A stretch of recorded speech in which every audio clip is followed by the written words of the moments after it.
안녕하십니까. 저는 라플랑슈의 정신분석 사전을 번역한 정신분석가 임진수입니다.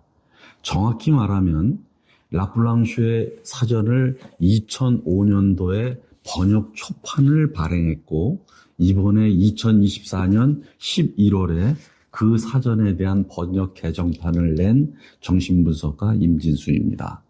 제가 이 자리에 앉아 제가 번역한 정신분석 사전을 해설하는 것은 이 사전, 특히 번역 개정판의 새로운 특징과 사용법을 말씀드림으로써 이 사전을 이용하려는 분, 즉 정신분석을 전문적으로 연구하거나 정신분석에 관심 있는 분께 조금이나마 도움을 주고자 합니다. 이 사전의 특징은 크게 나누어서 4개로 나눌 수 있습니다. 하나는 무엇이냐면은 이 사전에는 프로이트의 정신분석 용어에 대한 완전히 수술을 가해서 그것을 새로운 번역어로 옮겼다는 것입니다. 그러니까 프로이트의 용어에 대한 새로운 번역어를 제시했다는 것이 첫 번째 특징입니다. 두 번째 특징은 프로이트의 독일어 전집과 프랑스어 전집 그리고 영어 전집을 총망라해서 프로이트의 저작 연포를 비교해서 만들었다는 것입니다. 세 번째 특징으로서 2025년도에 프로이트 전집의 개정판, 더 나아가서 거기에 증보판, 그것을 이 저작 연포에 반영함으로써 여러분들이 새롭게 이것을 참조할 수 있다는 것입니다. 네 번째는 한국어 번역어와 프랑스어 용어, 그 다음에 독일어 용어, 그리고 영어 용어를 어휘를 대조함으로써 프랑스어로 또는 독어로 영어로 공부하는 사람들이 그 나라의 정신분석 사전을 참조하지 않더라도 이것을 직접 참조할 수 있도록 만들었다는 것입니다. 그러면 이 4가지 특징을 여러분들에게 하나씩 자세하게 설명해 보고자 합니다.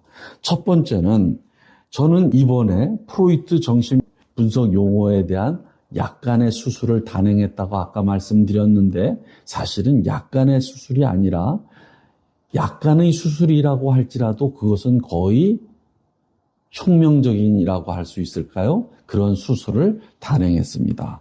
그것은 프로이트의 개념을 좀 더 충실하게 우리말로 전하기 위한 노력의 일환입니다.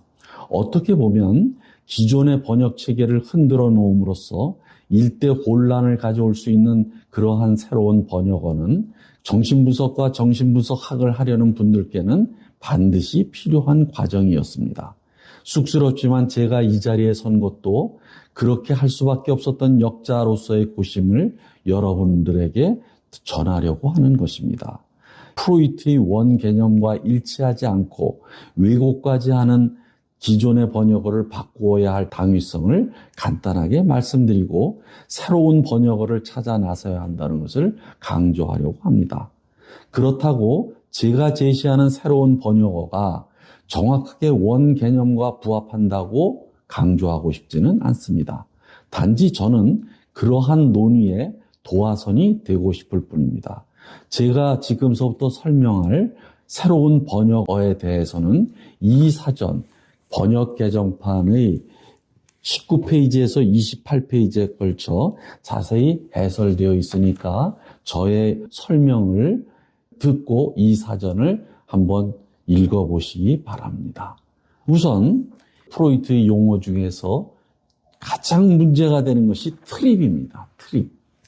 트립은 보통 우리가 본능이라고 번역되는 또는 충동이라고 번역되는 프로이트의 용어로서 그것이 그렇게 번역됐던 이유는 영어의 스트레이츠의 스탠다드 이디션에서 그것을 인스팅크트로 번역을 함으로써 그것이 우리에게 중역이 돼서 본능이라고 번역된 것이고 또한 그 본능이라는 스트레이츠의 번역어가 잘못됨을 알게 된 일군의 젊은 영어권 정신분석가들이 그것을 드라이브라고 번역함으로써 또 그것을 중역함으로써 우리에게 충동이라고 알려진 것입니다. 그러나 그것은 프로이트가 분명히 트립은 인스팅크트가 아니다라고 여러 차례 강조하고 있을 뿐만 아니라 그것이 트립이 충동이라고 번역됐을 경우에 어떤 모순점이 나타나느냐 하면 트립에서 가장 중요한 것이 토트 트립입니다. 다시 말해서 우리가 죽음 본능이라고 번역하는 것인데 토트 트립을 갖다가 여러분들에게 죽음 충동이라고 번역했다고 합시다. 그러면 죽음 충동이라고 하는 순 번역어인 우리말은 무엇을 여러분들에게 상기시키겠습니까? 바로 자살 충동을 연상시키지 않습니까?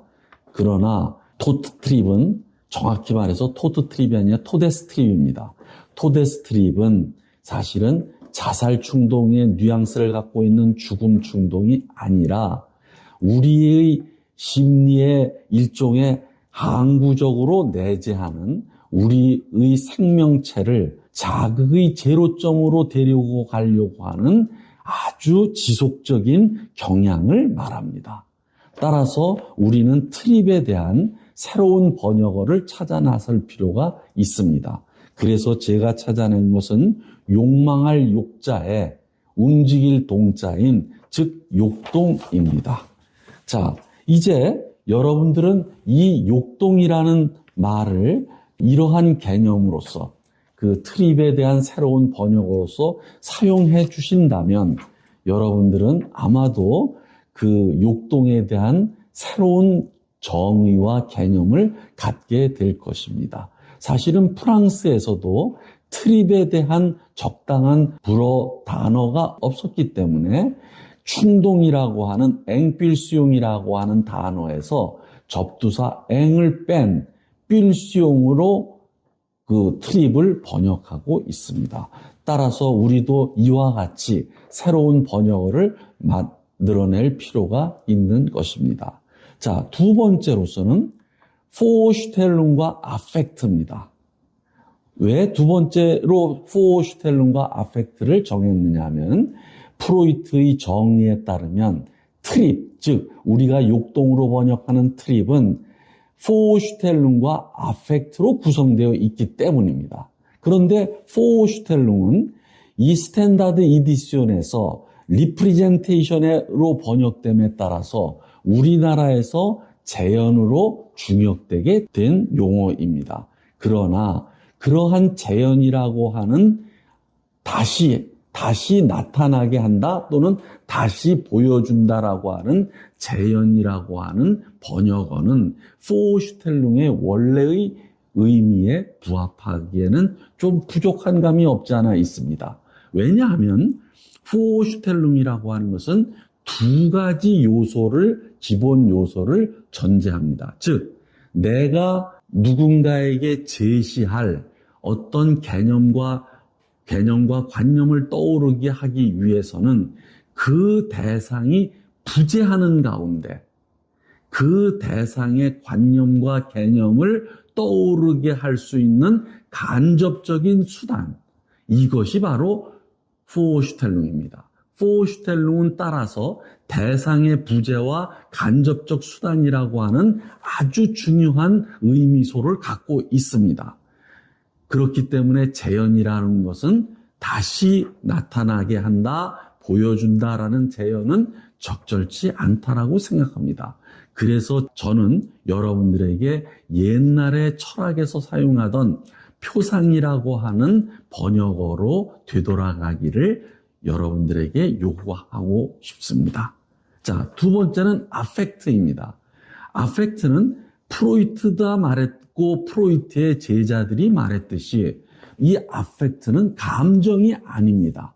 감정이나 정서가 아닙니다. 아주 구체적인 예를 그냥 드리겠습니다. 프로이트가 아펙트로서 제일 대표적인 아펙트로서 제시하고 있는 게 불안입니다. 불안. 그런데 여러분들 이 불안이 감정이라고 우리가 얘기할 수 있겠습니까?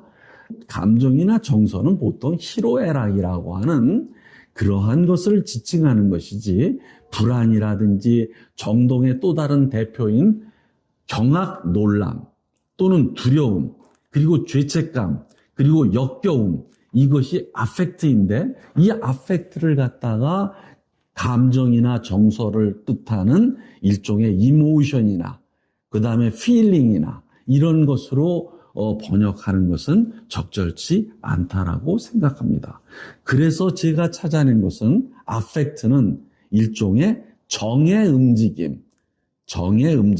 여러분들이 보통 정정하지 않습니까? 정이 깊다 할 때 그 정의 움직임이라는 뜻으로서 정동을 저는 여러분들에게 소개하고 싶습니다. 세 번째는 페어드랭과 운터누리쿵입니다. 페어드랭과 운터누리쿵은 우리나라에서 별 구분 없이 억압으로 번역되어 오던 것입니다. 그러나 프로이트는 분명히 이 둘을 구분해야 된다라고 말을 하고 있고 우리가 그렇게 구분 없이 억압이라고 번역하게 된 이유는 무엇이냐면 역시 또 스탠다드 이디션입니다. 스탠다드 이디션에서 리프레션이라고 하는 영어로 이 둘을 구분 없이 영역했기 때문에 우리가 억압으로 중력을 가지고 오게 된 것입니다. 그러나 그것은 분명히 구분해야 됩니다. 그렇다면 이것을 어떻게 구분해야 되는가? 억압이라고 하는 것은 여러분들이 억압이라는 우리말이 어떤 뉘앙스를 갖고 있습니까? 위에서 아래로 누르다. 이런 억압과 핍박의 세계에서 그러면 위의 계급이 아래 계급을 이렇게 누르고 일종의 박해하는 인상을 줍니다. 그런데 그러한 억압이라는 뉘앙스에 가장 적합한 것은 운터누리쿵입니다. 운터누리쿵은 운터는 아래로, 두리쿵은 뭐냐면 누르다입니다. 두리켄이라고 하는 도구에서 나온 겁니다. 따라서 억압이라고 하는 것은 운터누리쿵에 남겨놓으면 됩니다. 그러면 운터누리쿵은 무엇에 대한 것이냐? 아까도 말씀드렸지만 욕동은 포슈텔룸과 아펙트로 구성되어 있는데 아펙트에 대한 것이 운터누리쿵입니다. 즉 정동은 운터누리쿵 된다. 운터누리쿵, 위에서 아래로 누른다. 여러분들도 한번 생각해 보십시오. 감정이 울컥합니다. 그럴 때 울컥하는 것을 꾹 누르면 여기서 이게 진정이 됩니다. 그렇듯이 운터누리쿵은 바로 정동에 대한 것으로서 위에서 아래로 누르다. 이렇게 되는 겁니다. 그런데 이 운터누리쿵은 무의식이 될 수 없다라고 프로이트가 분명히 말씀하고 있습니다. 그 무엇이냐면 운터누리쿵은 의식적입니다. 여러분들이 정동의 가장 대표적인 것이 가령 죄책감, 가령 불안 이런 것들은 우리가 의식하고 느낄 수 있습니다. 따라서 억압은 운터누리쿵은 의식적인 것입니다. 의식적으로 지각되는 것입니다. 그렇다면 가장 중요한 페어드랭움입니다. 프로이트가 운터누리쿵보다도 더 중요시한 것이 페어드랭움입니다. 그럼 페어드랭움을 프로이트가 뭐라고 정의를 하고 있느냐 하면은 페어드랭움이라고 하는 논문에서 이렇게 얘기를 하고 있습니다. 페어드랭움의 본질은 오로지 떼어놓기 또는 의식에서 멀리하기에 있다라고 분명히 정의하고 있습니다. 따라서 페어드랭움은 억압이라는 우리말의 뉘앙스와는 아주 일치하지 않습니다. 그럼 여기에 대해서 적절한 번역어를 찾아 나서야 됩니다. 그것은 무엇이냐면 제가 찾은 것은 격리입니다. 격리. 그러면 여러분들 뭐냐면 격리라고 하는 것은 따로 떼어놓다 이런 겁니다. 그런데 문제는 이 격리는 어디에 있느냐면 무엇에 대한 것이냐면은 바로 포슈텔룽, 표상에 대한 것입니다. 표상에 대한 것으로서 어디로부터 따로 떼어놓는 것이냐면 의식으로부터 따로 떼어놓는 겁니다. 그래서 따로 떼어놓음으로써 의식으로부터 따로 떼어놓은 놓았기 때문에 그것을 우리는 의식할 수 없는 것입니다. 그렇기 때문에 페어드랭은 무의식을 형성하고 구성하는 아주 중요한 심리의 메커니즘입니다. 그러니까 여러분들이 이제 분명하게 알아두셔야 됩니다. 페어드랭은 표상에 대한 것으로서 의식으로부터 따로 떼어 저장됨으로써 우리가 의식할 수 없는 무의식을 구성하는 것이고, 운터드리쿵은 아펙트, 정동에 대한 것으로서 위에서 아래로 누르는 것으로서 우리는 의식 지각할 수 있는 것입니다. 그러면서 프로이트는 여기서 가장 중요한 페어드랭을 그의 평생 정신분석을 창시하고 죽을 때까지 페어드랭, 즉 무의식, 따로 격리된 그러한 무의식에 대한 연구에 프로이트가 전생애를 바쳤다는 것을 여러분들은 알아두십시오. 그래서 제가 페어드랭을 수술하는 것은 거의 혁명적인 수술인데, 제가 수술하지 않을 수밖에 할 수밖에 없었던 것은 무엇이냐면 바로 표상, 무의식을 구성하는 표상을 따로 떼어놓고 의식으로부터 멀리 보관하는 그러한 작용, 메커니즘이기 때문입니다. 그러니까 우리는 그것을 절대 의식할 수 없습니다. 그런데 문제는 이것을 만약에 페어드랭을 억압에서 격리로 번역했을 경우 대혼란이 옵니다. 그래서 저는 잠정적으로 지금까지 억압으로 번역된 것 중에서 격리, 페어드랭에 해당되는 것을 격리로 번역한다라는 의미에서 저는 격리, 꺽쇠 열고 억압, 꺽쇠 닫고로 번역을 했습니다. 이제 다섯 번째, 여기서 이렇게 됐을 경우 페어드랭을 격리로 번역할 경우 무엇이 문제가 되느냐면, 지금까지 모든 심리학에서 그리고 정신분석학 개론에서 무엇이냐면 격리로 번역되었던 이졸라치온이라고 하는 독일어 프로이트의 용어입니다. 그것을 어떻게 따로 번역하느냐? 간단히 말씀드리면 이것은 고립이라고 번역해야 된다고 저는 주장하고 싶습니다. 왜냐하면 이것의 원래가 고립입니다. 원래의 의미가. 그런데 이것을 이상하게 격리로 번역한 겁니다. 그럼 왜 고립이냐? 아까 말씀드렸던 페어드랭은 의식의 표상 체계로부터 어떤 표상을 따로 떼어서 무의식적인 체계 속에 저장하는 것이 페어드랭인데 반해서 이졸라치오는 무엇이냐면요, 어떤 행위나 관념이 그것과 밀접하게 관련되어 있었던 아펙트와 완전히 떨어져서 여기 아펙트로부터 완전히 고립되어서 이 행위나 관념에 이 아펙트가 전혀 느껴지지 않는 거예요. 가령 예를 들어가지고 어떤 사람이 돈을 다리미로 다리는 사람이 있었습니다. 강박증 환자가. 그런데 프로이트는 거기서 무엇을 발견하느냐 하면은, 죄책감으로부터 이러한 강박 행동이 나왔는데 이 강박 행동에는 죄책감이라는 것이 전혀 없다. 즉, 죄책감으로부터 완전히 고립되어서 이 사람은 이 강박 행동에는 죄책감이 전혀 느껴지거나 지각하지 못하는 상태로 이 행동을 반복하고 있다는 사실을 발견합니다. 이렇게 이졸라치오는 페어드랭과 완전히 다릅니다. 완전히 다른 거니까 무엇이냐면 이졸라치오를 다시 한번 강조하면은 뭐냐면 아펙트로부터 완전히 고립되어서 아펙트 자체가 없이 그러한 죄책감 없이 행동이 반복되는 것을 말합니다. 여러분들에게 첫 번째 시간은 여기서 마칠까 합니다. 감사합니다.